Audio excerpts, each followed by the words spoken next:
Hello everyone, कैसे हैं आप सभी लोग। होप सारे लोग बढ़िया और शानदार होंगे। चलिए बच्चे, हम लोगों ने बात करी थी फंडामेंटल ऑफ पार्टनरशिप के रिगार्डिंग, ठीक है। इसमें हमारा जो फर्स्ट टॉपिक था that is partnership deed, which is very important. बहुत ज्यादा जरूरत है उसे याद रखने की और उसके बारे में पता होने की, ठीक है।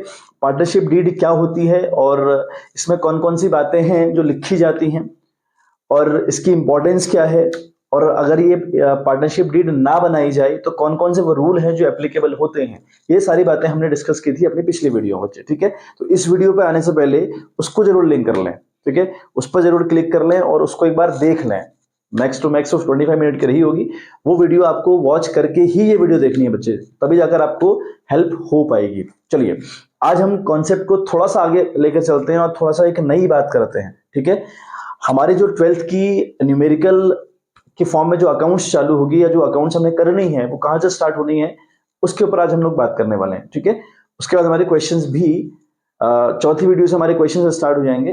थोड़ा सा सब्र के साथ हम लोग काम करेंगे और हमको बेसिकली बहुत मजबूत वाले कॉन्सेप्ट करने हैं। हमको रट्टा मार के दो चार वीडियोस देख के कॉन्सेप्ट खत्म नहीं करने, हम लोग को बहुत बेहतरीन करना है।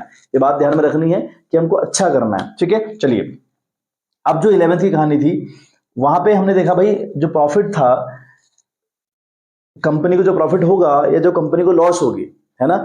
हमने 11th में इतना तो देख रखा होगा कि how to get the profit, how to get the loss. तो प्रॉफिट और लॉस को जानने के लिए हम एक अकाउंट खोलते थे जिसका नाम था profit and loss account. Got the point? समझ में आ रहा होगा, लिंक कर पा रहे होंगे। 11th की मैं बात करूं तो वहां पर हम लोग को पता था भाई कि अगर हमको प्रॉफिट फाइंड आउट करना है, लॉस फाइंड आउट करनी है, तो हमको एक अकाउंट फ्रेम आउट करना है जिसका नाम होगा प्रॉफिट एंड लॉस अकाउंट। अच्छा, वो अकाउंट जो था उसमें हमको प्रॉफिट आने के बाद या उससे हमको लॉस आने के बाद हम क्या करते थे, या ऐसे समझो इस चीज को कि जो प्रॉफिट हमको 4 लाख रुपए 11th में होता था, हम 11th की बात करें, हम 12th में तो फिलहाल आई ही नहीं है। हम बात कर रहे हैं कि अगर हमको 12th में सपोजिंग 4 लाख रुपए का प्रॉफिट होता था तो हम इस प्रॉफिट का क्या करते थे भाई, ये प्रॉफिट हम किसको देते थे? जो भी हमारा ओनर होता था, जो भी कंपनी का मालिक होता था, या जो भी कंपनी का प्रोपराइटर है उसको आप दोगे, करेक्ट। अब वहां पर इसका ट्रीटमेंट अल्टीमेटली क्या करते थे, ऐसा तो नहीं करते थे ना आप लोग कि नेट प्रॉफिट आपको 4 लाख रुपए आया। हम एग्जाम्पल के तौर पर देख रहे हैं कि हमको 4 लाख का प्रॉफिट आया और हमने वो 4 लाख उठा के अपने ओनर को दे दिया, है ना। तो आपने कभी ऐसा नहीं किया कि 4 लाख उठा के अपने जो मालिक साहब हैं उनको 4 लाख रुपए उठाकर दे दिया, ऐसा बिल्कुल नहीं होता। बल्कि वहां पर भी एक यूनिक ट्रीटमेंट था, और वो ट्रीटमेंट ये था बच्चे कि हम प्रॉफिट और लॉस अकाउंट बनाने के बाद प्रॉफिट और लॉस जानते थे। उसके बाद हम फ्रेम आउट करते थे अपनी बैलेंस शीट, और उस बैलेंस शीट में एक हेड था कैपिटल जिसको हम रिप्रेजेंट करते थे लाइबिलिटी साइड। तो उस कैपिटल में हम इस प्रॉफिट को ऐड किया करते थे, और अगर हमको लॉस आएगी तो हम उसको लेस करते हैं। मतलब अल्टीमेट ट्रीटमेंट ये है कि जो प्रॉफिट आएगा 4 लाख रुपए का, मैं बता रहा हूं, जब हम 11th में थे जहां पर हमारा बिजनेस था इंडिविजुअल, एक ही बंदा हमारा मालिक हुआ करता था, ठीक है, हम उसकी बात कर रहे हैं हाल फिलहाल। तो ये जो 4 लाख रुपए था उसको हम उसी कैपिटल में ऐड करते थे, और अगर लॉस आते थे तो उसको हम लेस कर दिया करते थे, ठीक है। लेकिन जैसे ही हम 12th में पहुंचे, कहानी टिल द नेट प्रॉफिट या till the net loss same है।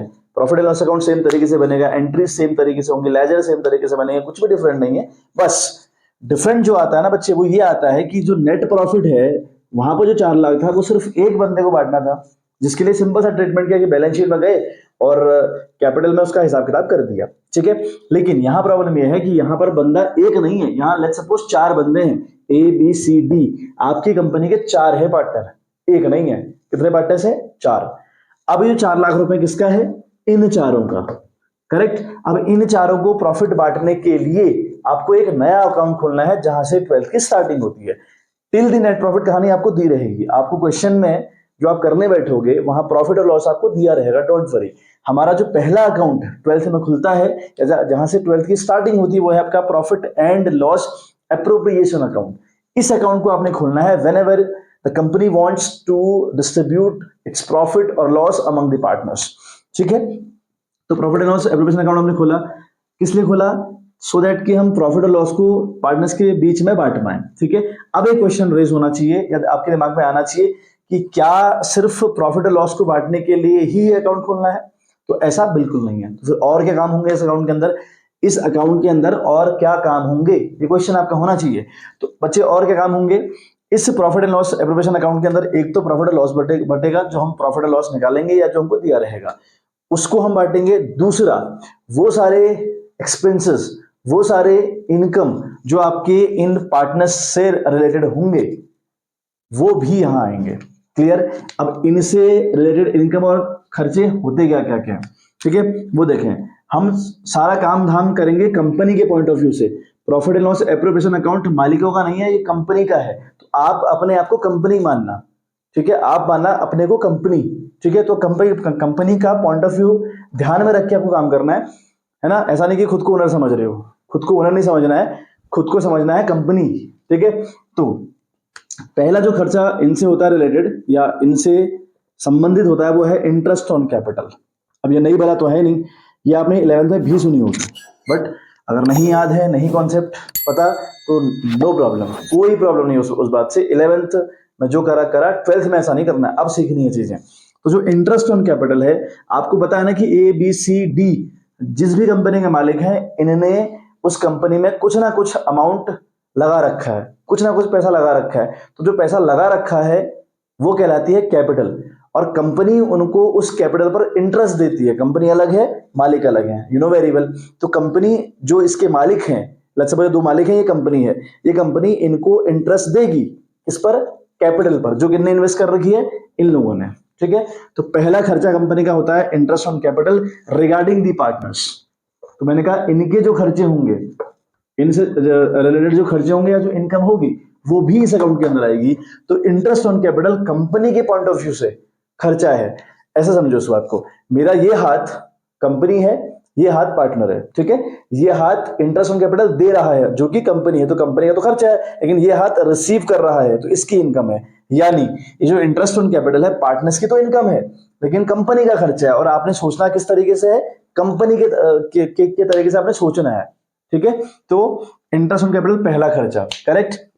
नाउ सेकंड, सैलरी, ठीक है, सैलरी का भी एक खर्चा है। अभी सैलरी वाला क्या झाड़ है भाई, salary to the employ and salaries to the partners, दोनों में धरती आसमान का फर्क है, समझ रहे हो बात। जो आपके एम्प्लॉयज हैं उनको सैलरी देना एक अलग मुद्दा हुआ, लेकिन जो आपके अंदर पार्टनर्स हैं, जो मालिक लोग हैं, उनको भी सैलरी मिला करती है। लेकिन किन मालिकों को, किन पार्टनर्स को, जो पार्टनर्स कंपनी के अंदर एक्टिवली काम करते हैं, यानी जो पार्टनर्स होते हैं एक्टिव। मैंने आपको पिछली वीडियो में बताया था कि एक्टिव और स्लीपिंग क्या होते हैं। तो जो लोग एक्टिव पार्टनर होते हैं उनको सैलरी भी मिलती है, और सैलरी भी एक कंपनी के पॉइंट ऑफ व्यू से खर्चा है। अगेन पार्टनर्स की इनकम है, दूसरा खर्चा, ठीक है। हाल फिलहाल मैं लिख रहा हूं एक्सपेंसेस, और किसका पॉइंट ऑफ व्यू पकड़ा हम लोगों ने, हमने पकड़ा है कंपनी का पॉइंट ऑफ व्यू। ये बहुत ध्यान में रखें बात, है ना। इस बात से बिल्कुल ना भटके कि हम हमेशा पॉइंट पकड़ेंगे कंपनी का। तो interest on capital, salary.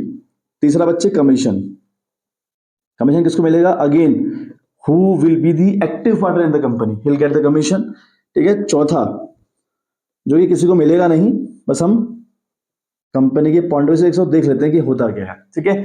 Interest on capital समझा दिया, सैलरी समझा दी, कमीशन समझ में आता है। जनरल रिजर्व, ये थोड़ा सा नया सा नाम होगा आपके लिए, ठीक है। तो जो रिजर्व है, इस रिजर्व को हम आम भाषा में बोलते हैं बच्चे सेविंग, ठीक है। ये जो रिजर्व है इसको हम आम भाषा में क्या बोलते हैं, इसको बोलते हैं सेविंग, है ना। अब सेविंग हम भी करते हैं भाई, हम सब लोग सेविंग करते हैं। हमारा एक अकाउंट PNB में, SBI में, कहीं ना कहीं मतलब होगा, हम हर महीने कुछ ना कुछ सेव भी करते हैं, करेक्ट।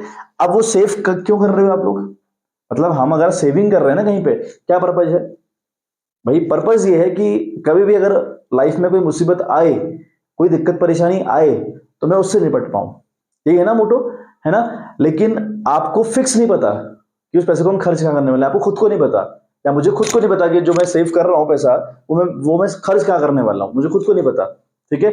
अगर सब कुछ ठीक ठाक रहा 2-4 साल की सेविंग में, तो मैं कुछ बढ़िया सा इन्वेस्टमेंट कर लूंगा। नहीं रहा, कोई घर में बीमार हो गया किसी, या कुछ और काम हो गया, वहां लगाना पड़ जाएगा, है ना। तो ऐसे ही कंपनी भी सेव करती है पैसा, जिसका नाम क्या रखा है, जनरल रिजर्व, है ना। कंपनी भी अपनी ग्रोथ के लिए, कंपनी सोचकर चलती है भाई, फ्यूचर में अगर कहीं दिक्कत आई कहां से निपटोगे, तो कंपनी भी सेविंग करती है, कंपनी भी सेविंग करती है। तो जो कंपनी सेविंग करती है ना जनरल पर्पस के लिए, या उसको कहीं भी यूज करेगी, कंपनी खुद नहीं बता कि यूज कहां करने वाली है, उसे कहते हैं जनरल रिजर्व। तो ये जो खर्चे हैं, interest on capital, salary, commission और जनरल रिजर्व, ये जो 4 खर्चे हैं बच्चे कंपनी के हैं रिगार्डिंग दी पार्टनर्स। तो भाई साहब इनका हिसाब इस अकाउंट के अंदर होगा, ठीक है। अब इनकम पे आते हैं। अगेन हम पॉइंट पकड़ेंगे बच्चे कंपनी का, ध्यान में रखें बात, ठीक है। यहां जो इनकम कंपनी को होती है फ्रॉम द पार्टनर्स वो सिर्फ एक होती है और वह है इंटरेस्ट ऑन ड्राइंग, ठीक है बच्चे। इंटरेस्ट ऑन ड्राइंग, ड्राइंग क्या होती है बताने की आवश्यकता नहीं पड़नी चाहिए। ड्राइंग पर इंटरेस्ट लिया जाएगा फ्रॉम द पार्टनर्स। भाई अगर आपको इंटरेस्ट ऑन कैपिटल दिया जा रहा है तो आपकी ड्राइंग पर आपसे लिया भी जाएगा, तो जो लिया जाएगा, अब पार्टनर्स ये था, ये कंपनी थी, तो यहाँ ये जो पार्टनर है ये इसको देंगे कंपनी को, तो कंपनी की इनकम बन गई। तो इंटरेस्ट ऑन ड्राइंग कंपनी की इनकम है और कंपनी की ये 4 खर्चे हैं, ठीक है। इन खर्चों का हिसाब, इस इनकम का हिसाब भी यहाँ आएगा। इन खर्चों और इनकम का हिसाब करने के बाद जो प्रॉफिट बच जाएगा, लिंक करना हमें, लेट्स सपोज 4 लाख प्रॉफिट हुआ, उस 4 लाख में से आपको ये खर्चे निकालने होंगे, ये इनकम जो है वो ऐड करनी होगी। अब अगर बच जाएगा वो प्रॉफिट या वो लॉस जो भी अल्टीमेट होगा अमंग द पार्टनर्स, कौन है, ए बी सी डी, इनमें बटेगा। ये काम है इस अकाउंट का और यहीं से हमारी 12th स्टार्ट है। क्लियर है? एक बार नोट डाउन अगर कुछ करना चाहो तो कर लीजिए, और नोट डाउन करना है, ठीक है। स्क्रीनशॉट लेके बच्चे काम नहीं करना, मैंने पहले भी आपको कहा था कॉपी पेन लेके बैठिए, वो बहुत इंपॉर्टेंट है। तो सारी बातें नोट करो, जो लिख नहीं रहा हूं बोल रहा हूं, इंपॉर्टेंट है बातें, उनको भी लिखो, ठीक है बात, वो काम करो फटाफट। चलिए चलो बच्चे, तो नेक्स्ट हम देख लेते हैं अभी फॉर्मेट, ठीक है। तो जो profit and loss appropriation account है वो क्यों हम बनाते हैं, क्या क्या चीजें उसके अंदर आती हैं, बेसिक से रीजन आपको दे दिए, ठीक है। हम फॉर्मेट डिस्कस कर ले रहे हैं कि भाई फॉर्मेट किस तरीके से होता है। तो फॉर्मेट बच्चे कैसे होता है, profit and loss appropriation account आप लिखोगे ऊपर से, नीचे ब्रैकेट में आप लिखोगे जैसे उसके एज एट 31 मार्च, जो भी ईयर चल रहा होगा, लेट्स सपोज ये चल रहा है आपका 2025, तो यहाँ पे लिखोगे 31 मार्च 2025। ये जो ब्रैकेट में मैंने लिखा है ना बच्चे, ये उन अकाउंट्स में या लेजर में लिखा जाता है जो साल में एक बार बनते हैं। क्लियर है? ये है बिल्कुल लेजर, कुछ नहीं है इसमें। आप जो लेजर बनाते थे अपने 11th में, वही काम मैंने भी किया है, कोई अनोखा कुछ नहीं कर दिया, खतरनाक वाला काम कुछ नहीं कर दिया। बस इसके नीचे जो ब्रैकेट बना रहा हूं और मैं बोल रहा हूं आपसे क्या लिखना है यहाँ पे आपको, एज एट 31 मार्च 2019, 20, 21, जो भी ईयर चल रहा हो, मतलब वो आपको बात लिखनी है। और ये किन के नीचे लिखना होता है, किन लेजर के नीचे लिखना होता है, जिनको साल में एक बार बनाते हैं, ठीक है। यानी जिनको हम साल में एक बार बनाते हैं उन लेजर में या उन अकाउंट्स में डेट वाला कॉलम मेंटेन नहीं होता, बल्कि उसकी जगह पे ये आता है, क्योंकि साल में एक बार बनता है। कॉलम क्या रहेंगे, पर्टिकुलर्स रुपीस, पर्टिकुलर्स रुपीस, वही 4 आपको लाइन डालनी है, सिंपल सा मुद्दा है, कुछ नहीं करना, ठीक है। और ये जो पर्टिकुलर्स रुपीस है, पर्टिकुलर रुपीज इतना वाला जो एरिया वो डेबिट साइड है, और पर्टिकुलर्स रुपीज इतना वाला जो साइड है वो क्रेडिट है, ठीक।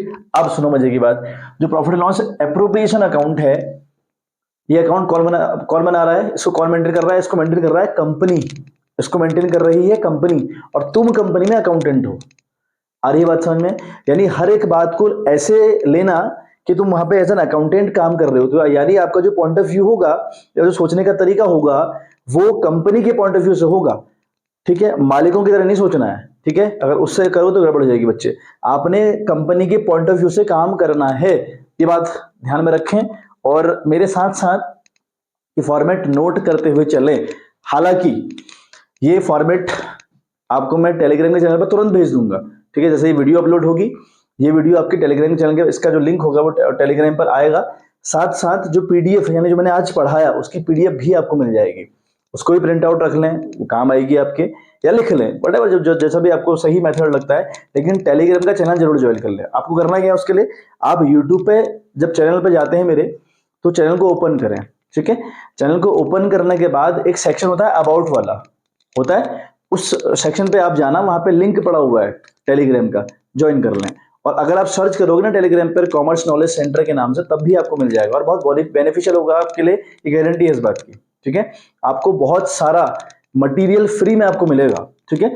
तो इसलिए डाउनलोड कर लें उसको, टेलीग्राम को डाउनलोड करें और लिंक से चले जाएं उस पर, ठीक है। चलिए हम बात करते हैं। तो मैंने कहा ये डेबिट साइड है और ये क्रेडिट साइड है, ठीक है। अभी जो अकाउंट आप बना रहे हो, ये अकाउंट है बच्चे नॉमिनल अकाउंट, ठीक है। 12th की 90% जो अकाउंटिंग चलती है वो चलती है नॉमिनल के बेस पे। तो ये अकाउंट कैसा है, नॉमिनल। नॉमिनल का मतलब होता है कि all the expenses and loss goes to debit side, यानी जितने भी खर्चे होंगे, जो भी कंपनी के खर्चे होंगे, जो भी कंपनी की लॉसेस होंगी, वो डेबिट साइड जाएंगे। क्लियर है? खर्चे क्या क्या क्या थे, let's revise. Interest on capital खर्चा था, सैलरी टू द पार्टनर्स खर्चा था, कमीशन टू द पार्टनर्स खर्चा था, जनरल रिजर्व भी खर्चा था, ठीक है। और अगर आप प्रॉफिट बांटोगे पार्टनर्स को, प्रॉफिट दोगे उन लोगों को, तो कंपनी के पॉइंट ऑफ व्यू से खर्चा है भाई। कंपनी के पास जो प्रॉफिट के फॉर्म में इनकम आई थी या जो पैसा आया था वो बांटना है अमंग द पार्टनर्स, कंपनी अलग मालिक अलग, तो कंपनी के पॉइंट ऑफ व्यू से खर्चा है, तो प्रॉफिट का भी जिक्र यहां करोगे। अगर प्रॉफिट बांटोगे तो उसका भी जिक्र यहां करोगे, यानी टू साइड करोगे। आ जाते हैं बाई साइड, जो क्रेडिट साइड है या जो बाई साइड है, इधर आएगा all the income and gain. ये मैं नहीं कह रहा हूं, ये लॉ कहता है, जो नॉमिनल का लॉ है वो कहता है कि जितने भी खर्चे और लॉसेस होंगी वो डेबिट साइड आएंगी, टू साइड, और जितने भी इनकम और गेन होंगे वो कहाँ आएंगे, क्रेडिट साइड आएंगे। सिंपल सा मुद्दा है भाई, ये मैं नहीं कह रहा हूं, ठीक है। ये लॉ कहते हैं, ऐसा ऐसा होता है बच्चे, ओके। नाउ अब इस अकाउंट में चीजों को रिप्रेजेंट करने का तरीका क्या होगा। First of all by side हम लिखेंगे by net profit. Profit income है, इस अकाउंट के लिए प्रॉफिट इनकम है। बाई साइड क्यों आया, क्योंकि इसके लिए इनकम है, और इनकम बाई साइड ही आएंगी, क्रेडिट साइड ही आएंगी। इनकम कैसे है भाई, एक था प्रॉफिट एंड लॉस अकाउंट, एक था profit and loss appropriation account. समझना इस बात को, क्योंकि एंट्री करने में आपको बहुत हेल्प करेगा। ये है प्रॉफिट एंड लॉस अकाउंट, ये है आपका profit and loss appropriation account. तो ये जो प्रॉफिट एंड लॉस अकाउंट है, ये अपना प्रॉफिट इसको दे रहा है, इसने प्रॉफिट निकाला और ये दे इसको रहा है, तो इसकी इनकम नहीं हो रही इनकम, यस। तो ये जो इनकम है बाई साइड आएगी, तो बाई नेट प्रॉफिट वो आपने यहां पे लिखा, जितना भी आपको क्वेश्चन में दिया होगा, और ये क्वेश्चन में 99% दिया होगा, ठीक है। तो ये प्रॉफिट लिखा, इसके नीचे ब्रैकेट बना के अगर आप लिखना चाहो वो लिख सकते हैं कि ट्रांसफर फ्रॉम पीएनएल अकाउंट। ये आया कहां से है, पीएनएल से आया है, ये बात लिख दी। इफ लॉस, भाई प्रॉफिट यहां पे आ रहा है, अगर लॉस गिवन है तो लॉस यहां आएगी, loss all the expenses and loss goes to debit side, यहां आएगा। टू नेट लॉस लिखा पहला, जो भी फिगर आपको दिया होगा लिख लेंगे। इसके नीचे हल्का सा ब्रैकेट बना के लिख सकते हैं आप ट्रांसफर फ्रॉम पीएनएल अकाउंट, ठीक है। अच्छा, उसके बाद सारे खर्चे टू इंटरेस्ट ऑन कैपिटल, क्योंकि खर्चे कहां जाएंगे, डेबिट साइड जाएंगे, तो लिखोगे टू इंटरेस्ट ऑन कैपिटल। ए को कितना मिला, बी को कितना मिला, कैसे निकालते हैं बात का मुद्दा है, ठीक है। मैं बता दे रहा हूं कैसे निकालते हैं, हालांकि बहुत आसान काम है। एक्स सॉरी, जैसे ए और बी आपको दिए हैं ना क्वेश्चन में, मैंने यहाँ ए और बी के एग्जांपल्स रखे हैं, तो क्वेश्चन में आपको क्या रहेगा, ए और बी की कैपिटल गिवन होगी। लेट्स सपोज ए की है कैपिटल 4 लाख रुपया, है ना, और बी की है 5 लाख रुपया, ये कैपिटल हो गई इनकी, और इनका जो इंटरेस्ट ऑन कैपिटल है इट विल बी 10%। तो आप क्या करोगे, 4 लाख का 10% निकालोगे, 40,000 रुपए लिखोगे ए के आगे, और 5 लाख का 10% निकालोगे, आएगा 50,000 रुपए, वो लिखोगे बी के आगे। इन दोनों को ऐड करके बाहर लिख दोगे आप। ये है सिंपल सी बात, ठीक है बच्चे। चलिए बात करते हैं टू सैलरी। अब दोनों को मिले सैलरी, ऐसा हमेशा जरूरी नहीं है, किसी एक को भी मिल सकती है। मैंने यहाँ दोनों लिख दिए, वरना कभी कभी एक को ही मिलती है। सैलरी के रिगार्डिंग ए को कितनी मिल रही है, बी को कितनी मिल रही है, दोनों को जोड़कर बाहर, ठीक है। अब सैलरी के रिगार्डिंग एक बात आपने ध्यान रखनी है, बता रहा हूं, नोट कर लेना। अगर सैलरी पर मंथ दी हो, मतलब कहा हो कि भैया ए को पर मंथ मिलेंगे 2,000 रुपये और बी को सालाना मिलेगी 16,000 रुपया, फर्क समझ में आ रहा है।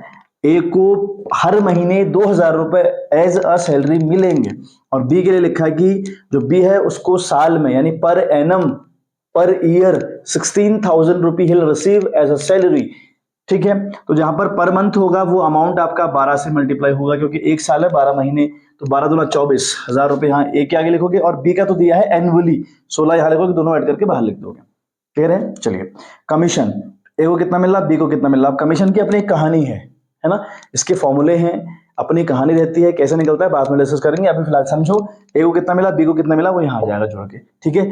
जनरल रिजर्व, कंपनी कितना जनरल रिजर्व बना रही है आपको क्वेश्चन में गिवन होगा, 10%, 20% या इतना अमाउंट, वो क्वेश्चन बताएगा आपको, वो यहाँ डाल देना, क्योंकि ये चारों खर्चे हैं। आते हैं इनकम पे, by interest on drawing. Interest on drawing company की इनकम है, तो बाई साइड पेस्ट करेगी। अगेन ए ने कितनी ड्राइंग करी, उस पर कितना इंटरेस्ट पड़ा, उस हिसाब से अमाउंट निकल जाएगा। बी ने कितनी ड्राइंग करी, कितना इंटरेस्ट पड़ा, उस हिसाब से अमाउंट निकल के दोनों को ऐड करके बाहर लिख देना है। क्लियर है बात क्लियर है। अच्छा अब देखें, अब कहानी क्या है ना। अब आप कहानी में क्या करोगे, अब ये तो पूरी आपने चीजें पेस्ट आउट कर दी। अब ये आपकी इनकम वाली साइड, ये आपकी खर्चे वाली साइड। लेट्स सपोज करो आपकी इनकम ज्यादा आ रही है, खर्चे कम आ रहे हैं। आपकी इनकम क्या है, एक तो प्रॉफिट और एक इंटरेस्ट ऑन ड्राइंग, ये दोनों आपकी इनकम है। तो इनकम लेट्स सपोज ज्यादा हो रही है, ठीक है, तो आप किस में हो, प्रॉफिट में। तो उस टाइम पे आप प्रॉफिट किसको बांटोगे, पार्टनर्स को। तो ये था तामझाम करने के बाद अगर प्रॉफिट बचा वो मिलता है पार्टनर्स को, या लॉस आई वो मिलती है पार्टनर्स को, ठीक है। आ रही है बात समझ में। चलिए तो उसके लिए आपने क्या करना है बच्चे, उसके लिए आपने क्या करना ना बच्चे, सपोज अभी मैं कह रहा हूं कि कौन सी वाली साइड बड़ी है, आपकी बड़ी वाली साइड बड़ी है। मैंने क्या बोल दिया, बड़ी वाली साइड बड़ी है। असल में मैं बोलना चाह रहा था बाई वाली साइड बड़ी है। ठीक है, अगर आपकी बाई वाली साइड बड़ी है तो आप प्रॉफिट में है, तो उस टाइम पे आप प्रॉफिट बांटेंगे अमंग द पार्टनर्स। प्रॉफिट बांटेंगे एंट्री इस साइड, क्योंकि प्रॉफिट बांटना कंपनी का खर्चा होता है। कंपनी के पॉइंट ऑफ व्यू से प्रॉफिट बांटना खर्चा है, प्रॉफिट कमाना खर्चा नहीं है, प्रॉफिट बांटना खर्चा है, तो इसलिए टू साइड आता है। लिखेंगे टू प्रॉफिट ट्रांसफर। ठीक है, to profit transfer to capital slash current. ठीक है, अब इस कैपिटल और करंट का क्या मतलब है, बात की बात है। हाल फिलहाल हल्का सा फॉर्मेट याद करो। To profit transfer to capital slash current account. ठीक है, ए को कितना मिलेगा, बी को कितना मिलेगा, वो अमाउंट आप यहाँ पे डालेंगे, है ना। ए को मतलब सारा ये सारा एप्रोप्रिएशन करने के बाद, सारा तामझाम करने के बाद अगर प्रॉफिट बचा तो वो कितना ए को मिल रहा है, कितना बी को मिल रहा है, यहाँ लिखा और दोनों को जोड़ के आपका बाहर लिख दिया। अभी आएगा कहाँ से, ये अमाउंट कहाँ से आएगा, आप क्या करेंगे, इनकम जो है आपकी दोनों, इनको ऐड करेंगे, वही अमाउंट यहाँ पर रिपीट करेंगे। अगर आप प्रॉफिट में हैं तब ही कहानी, आपको लग रहा है कि ये दोनों बड़े हैं भैया, इनको जोड़ लो, उसी अमाउंट को यहाँ रिपीट कर लो। फिर इस वाले अमाउंट से यहाँ तक के जो खर्चे आपके हुए हैं, इंटरेस्ट ऑन कैपिटल, सैलरी और कमीशन, को घटाओ। अब जो बचेगा और वो बांटो ए और बी में, जैसे भी क्वेश्चन ने कहा होगा। क्वेश्चन कहेगा आपसे कैसे बांटना है, तो उस हिसाब से इसको बांट लो। ये है बच्चे फॉर्मेट। ठीक है बात, तो ये पूरी बात है फॉर्मेट के रिगार्डिंग।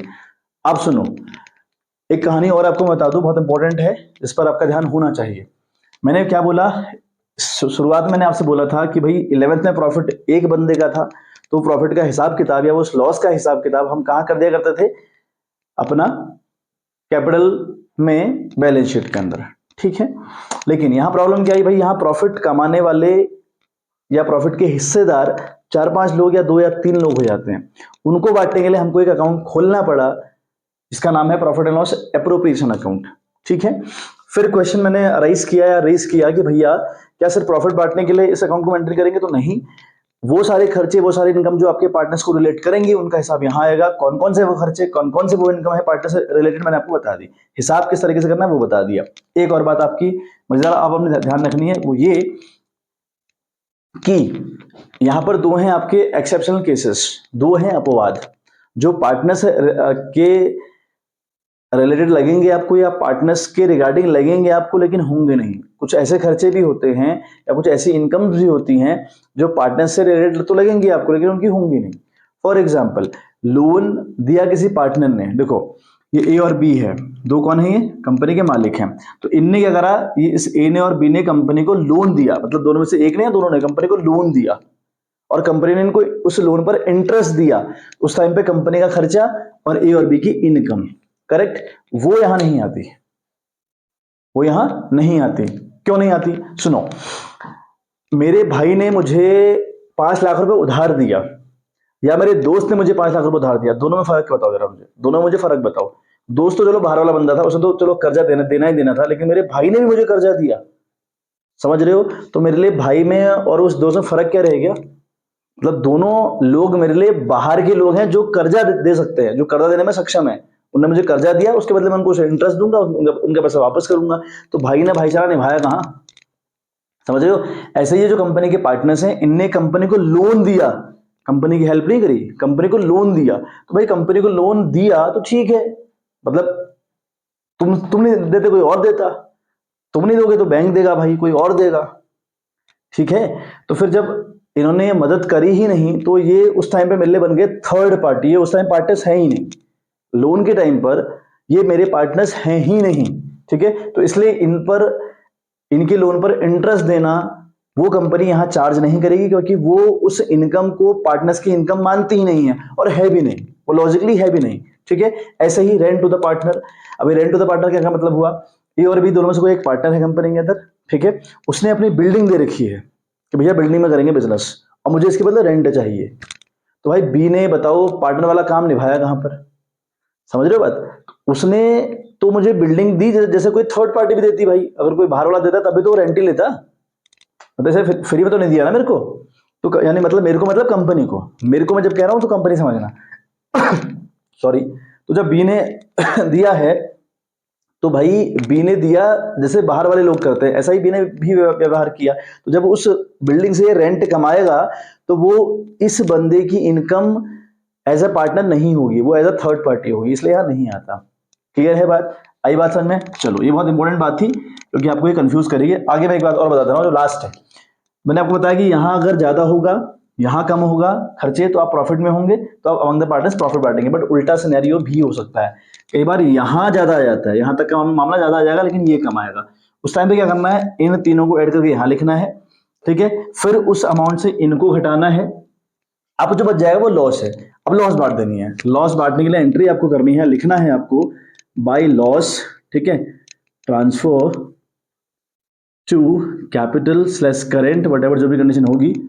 भी होता क्या है बाद में बात करेंगे। करंट अकाउंट, ए का नाम लिखा, बी का नाम लिखा, ए के हिस्से में जितना पैसा आएगा वो लिखा, बी के हिस्से में जितना पैसा आएगा वो लिखा, दोनों को ऐड करके बाहर लिख दिया।